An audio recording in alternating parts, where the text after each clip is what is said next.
To the youth, I dedicate this book, convinced as I am that it contains good and healthy Portuguese doctrine. The author. Preface. I do not know of any book written in this genre, hence its defects inherent in an attempt made without models.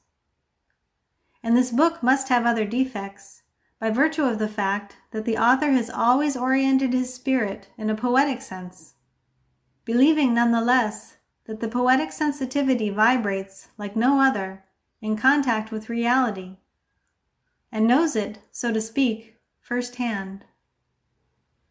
A truth, when it appears in the world, visits first the poet. And here is the reward of all his pains and labors, to know the truth in his childhood, in his flowery years of idealism, or of falsity.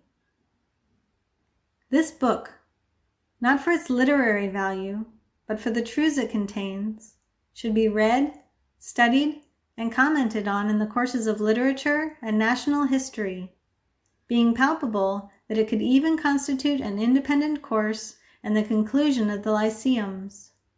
For its material covers, in a first-rate synthesis, the material treated in almost all of the secondary courses: Portuguese language, Portuguese history, Portuguese literature and art, knowledge of hygiene, and, through the study of landscape, knowledge of geology, zoology, and botany, legal knowledge, political, religious, of philosophical character, etc. We touch upon all of these subjects, which the professor would develop to necessary proportions to frame a course, in which, recapitulating the sciences already studied, many of its principles would be organized into doctrine confirmative of Portuguese truth, demonstrated in this small work which has the value of following perfect logic, a guarantee that it does not mislead, and a patriotic intention, a guarantee of its utility.